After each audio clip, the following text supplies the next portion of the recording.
Hello everybody, and welcome to this video by chessuniversity.com. This is our third puzzle challenge of this week, and it's our last of the sort of easier problems, so this will be the last one of the week targeted at players that are under 1,000, more beginner level players. And in this position it's white to play and win. This comes from the end of a game played between Li and Zhu, once again from the PNW CC Online Blitz on chess.com. And these players were rated around 2,000 and about 1250 respectively, so it's a bit of a rating mismatch, but of course, you know, that's going to happen in open tournaments on the internet and anywhere else. So as always, and I'll prompt this again at the end of the video, if you see the solution, you can post it in the YouTube comments. I'll also leave a link in the description for you guys to post on the official post we have on chessuniversity.com, where if you post there, you do get reward points for correct answers, which you can use for later, purchases or rewards on the website. So let's see how we got here. This was an e4, e5 opening. Double king's pawn. Knight c3, generally trying to intend f4, some kind of Vienna. Black goes knight f6, and indeed white plays f4. Opening up the game and kind of just making it more tactical, sharper, and of course trying to undermine the center with a wing pawn. And one of the main disadvantages of playing moves such as f4 is that you're sort of weakening your king on this diagonal, but nicely black has blocked this this diagonal for the queen check, so not immediately a problem in this specific case. Though of course black has many good moves here. So here black takes the pawn, e5 is played, and the knight goes back to g8, and this is already pretty good for white. So taking on f4 is not the way to go here. As black, d6 is rather solid for black. Even d5 is interesting, counter strike in the center. But allowing the white pawn forward is not most people's idea of fun. So the knight gets kicked around. Knight g8.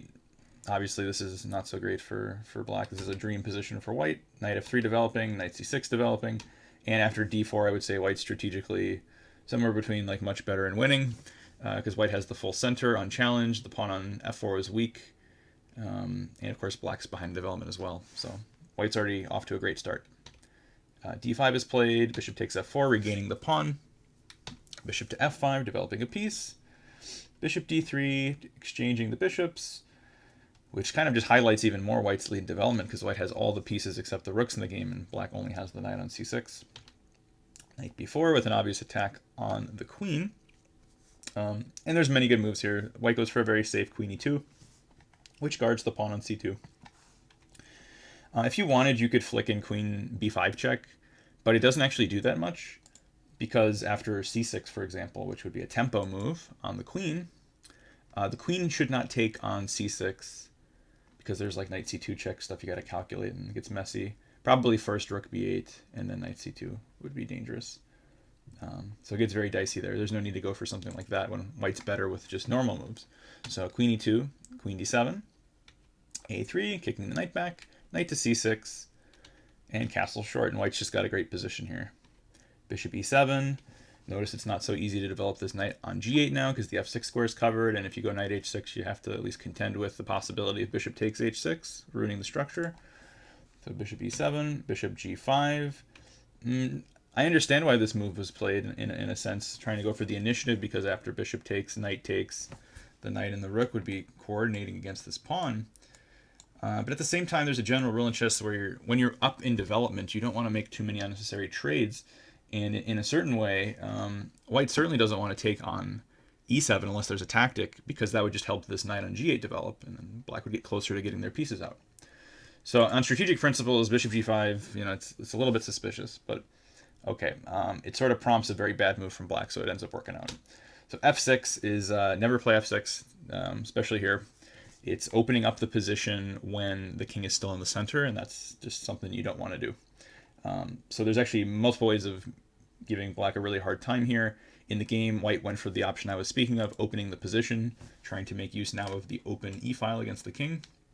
Another very attractive option would have been e6, cementing this pawn, kicking the queen back to some awful square, d8, c8, or I guess d6 is possible as well. But in any case, it's very miserable. This pawn takes away so many squares. So e takes f6 is very logical.